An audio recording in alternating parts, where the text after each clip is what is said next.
"Come out here," bellowed the chief. "So you are the ones peddling gossip?" No, sir. It was the carpenter that told us," the women said. "Where is that carpenter?" asked the chief. The carpenter was fished out. "My lord, the meat seller Okon, he was the one that told me." "Ha! It was Adia the tailor that told me too," said Okon. "My lord, I heard it from Asukwo the hunter." Within minutes, it was traced down to Ekaette. Pointing at her, they said, "It is her. She is the one who spreads rumors in the village."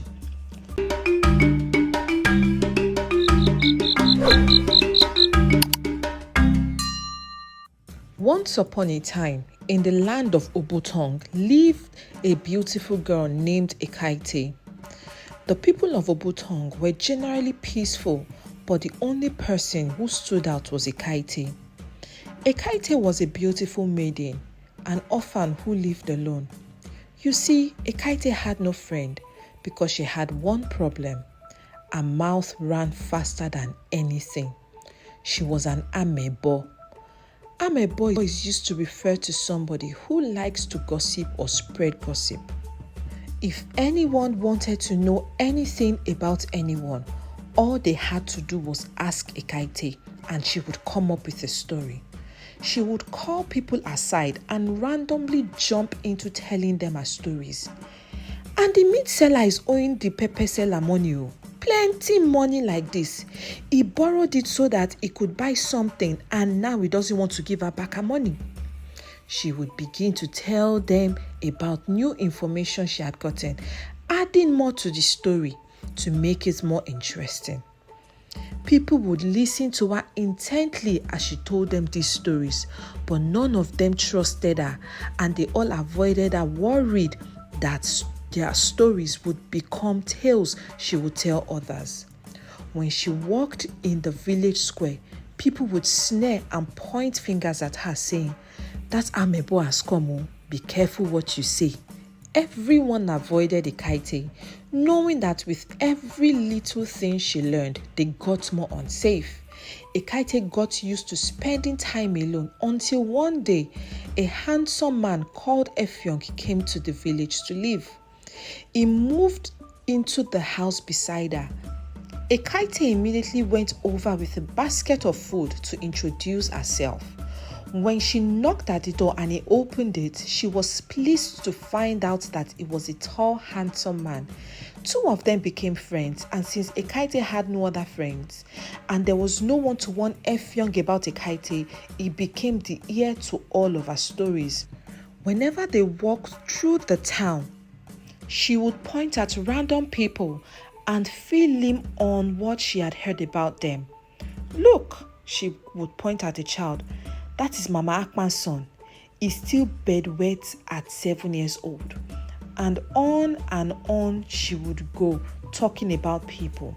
For Effiong, who never had a friend like her, it was all very exciting, and he listened to her whenever she talked. It was not too long after this when she got him into trouble with her gossip. Earlier that day, the chief of the village had come to visit a sick child. After hearing of his illness, the people of the village stepped out of their homes to watch the chief leave, and as he left, Ekaette whispered to Effiong, "Do you know why that chief came to visit that boy?" "No, why?" Effiong asked. "It is because that is his son," supplied Ekaette, a mischievous grin on her face. "Why else would an important man like him come to visit us in the village?" To Effiong, that explanation made sense. That evening, when he went to the market to buy food, he met the food seller and a friend talking about the chief's visit. Effiong went on to join in the conversation. "I heard the boy is his illegitimate son. Oh, that is why he came to visit him." The women clapped their hands in disbelief. They waited until he had left the market to spread the information. Almost a week later, Effiong woke up to the sound of hard knocks at his door. Concerned, he opened the door to find a guard there, telling him he was being summoned to the chief's home. Wondering why he was being summoned, Effiong hurried to the chief's home. Upon arriving there, he prostrated and immediately his body went to the floor. He was confronted by the chief's special advisor. "So you are the one claiming that the chief has an illegitimate child?" Startled, Effiong looked up from the ground and shook his head. "No, sir," he pleaded. "I did not tell anyone. Maybe the person who told me told somebody else." "And who gave you this false information?" the man asked. "Ekaette," replied Effiong, who was now covered in sweat. "She told me the other day when you came to see the sick boy in the village." "Summon at this instant," the chief called to one of the guards. About an hour later, Ekaette was escorted into the chief's home, and with the guard standing beside her, she was asked, "Why did you spread rumor about me having a son in the village?" Taking one glance at Effiong on the floor, Ekaette immediately began to shake her head. "It's a lie. I never said that." To make her story more believable, she began to sob, and the chief immediately believed her. Getting up from where he sat, he made his way to Effiong and punished him. "You will sweep the village square for 1 week and join the laborers on my farm for a month." Effiong tried to protest his innocence, but with Ekaette's tears, no one really believed him, and he walked out of the hall with his head hung in shame. After the first week of his punishment, Effiong stood in the chief's farm, sweat on his brows. He wanted to get back at Ekaette. While he stood there thinking, one of the other people working on the farm approached him. Frustrated, Effiong told him everything, and the man sighed deeply. "Ekaette is a town amebo. Nothing she says can be trusted. One day, her amebo will get her into trouble. She will spread a rumor that she cannot control very soon." That statement gave Effiong a bright idea, and he thought to himself, "I have to teach her a lesson." That night, he went to visit Ekaette for the first time since the incident. Excited to have a friend back, Ekaette pretended like the incident with the chief had not happened. Instead, she asked him how his day had gone. "Oh, nothing much. There are many things happening in this village. Oh. I have heard many stories since I have been working on the farm," said Effiong. "What is it?" asked Ekaette, her eyes brightening with excitement. "Tell me some." No, I cannot tell you," Effiong responded. "Please, I will not tell you so," Ekaette pleaded. "Okay, this is a secret, Ekaette." "Alright, talk now," she pressed on. "Okay, I heard that chief of Akankpa, the village beside ours, is having an affair with the queen." "What?" exclaimed Ekaette. "No way!" "Yes, that's what I heard. They were found whispering to each other and touching each other's arms under the Iroko tree behind the communal barn." "Hey! Touching each other?" "It is well," Ekaette said, a spark of mischief in her eyes. "I will not tell anyone." Effiong said good night and went into his hut. By cockcrow the next evening, news of the queen's supposed infidelity had spread around the village. The king was beyond enraged, and he quickly summoned a meeting with all of the village warriors that evening. Addressing them, he said, "We are waging a war against Akankpa.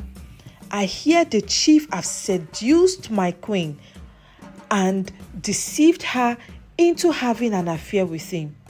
It is either he comes here before sundown, or Akankpa will wake up to a trail of dead bodies, and also make sure the queen is not allowed out of her quarters," the king fumed.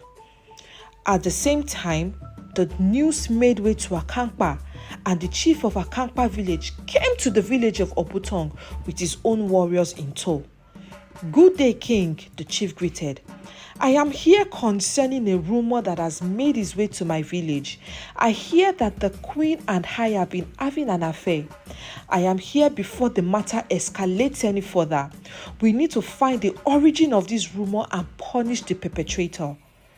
"Are you saying this is a rumor?" that there is no affair between you and my queen? Asked the king. None at all, your highness. This is an unfounded rumor, and this rumor started in your village.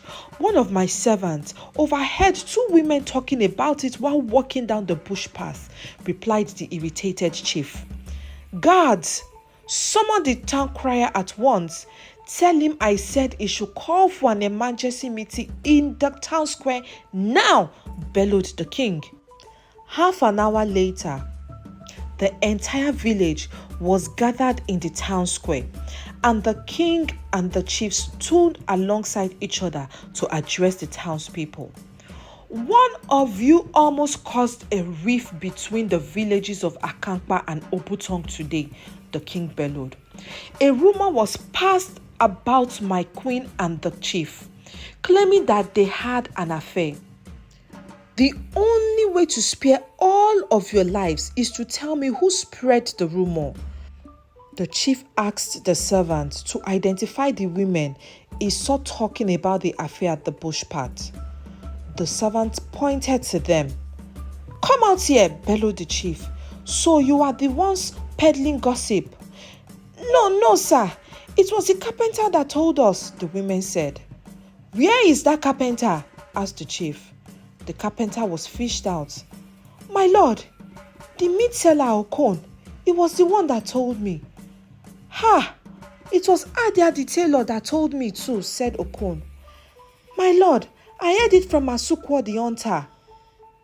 Within minutes, it was traced down to Ekaette. Pointing at her, they said, it is her. She is the one who spreads rumors in the village. Did you spread this rumor? Asked the king. When Ekaette stood before him.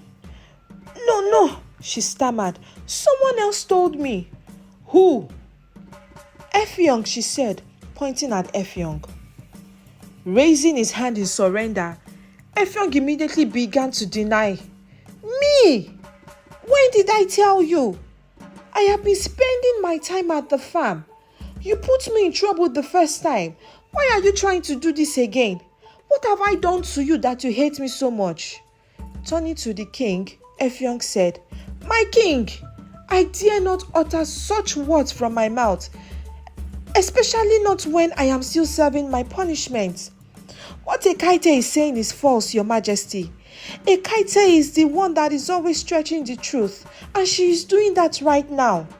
Murmurs of agreement ran through the crowd, and Ekaette shivered in fear. Is this true? The king asked the people of Obutong. Yes, they chorused, and the king made up his mind there and then. So Ekaette, this is how you want to divide the kingdom, spreading gossip and saying things that are untrue. Because of your big mouth and lying tongue, 2 villages would have come to blows and the royal marriage would hit the rocks. Clearly you have no regard for me, your king, or your people. Ekaette, I hereby banish you out of Obutong.